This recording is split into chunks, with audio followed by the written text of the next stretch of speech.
एक बार महात्मा बुद्ध प्रवचन सभा में आकर मौन बैठ गए। शिष्य समुदाय उनके इस मौन के कारण चिंतित हो गया कि कहीं वे अस्वस्थ तो नहीं हैं। आखिर एक शिष्य ने पूछ ही लिया, भंते, आप आज इस तरह मौन क्यों हैं?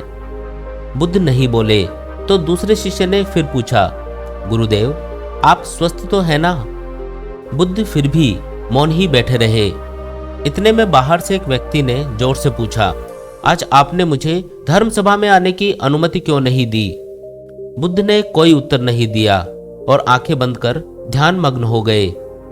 वह बाहर खड़ा व्यक्ति और जोर से बोला, मुझे धर्म सभा में क्यों नहीं आने दिया जा रहा है? धर्म सभा में बैठे बुद्ध के शिष्यों में से एक ने उसका समर्थन करते हुए कहा, भंते, उसे धर्म सभा में आने की अनुमति प्रदान कीजिए।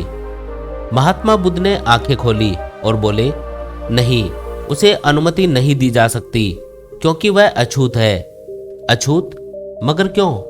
सारे शिष्य ये सुनकर आश्चर्य में पड़ गए कि भंते यह छुआछूत कब से मानने लग गए। महात्मा बुद्ध ने शिष्यों के मन के भावों को समझते हुए कहा, हाँ, वह अछूत है। वह आज अपनी पत्नी से लड़कर आया है। क्रोध से जीवन की शांति भंग होती है। क्रोधी व्यक्ति मानसिक हिंसा करता है और इसी क्रोध के कारण ही शारीरिक हिंसा होती है। क्रोध करने वाला अछूत होता है क्योंकि उसकी विचार तरंगे दूसरों को भी प्रभावित करती हैं। इसलिए उसे आज धर्म सभा से बाहर ही रहना चाहिए। उसे वहां खड़े रहकर पश्चाताप की अग्नि में तपकर शुद्ध होना चाहिए। बुद्ध की बातों को सुनकर शिष्य समझ गए थे कि अछूत कौन है। यह सब सुनकर उस व्यक्ति को भी बहुत पश्चाताप हुआ और उसने कभी भी क्रोध ना करने का प्रण लिया। और तब बुद्ध ने उसे धर्म सभा में आने की अनुमति प्रदान की। दोस्तों, गुस्सा एक तरह का पागलपन है।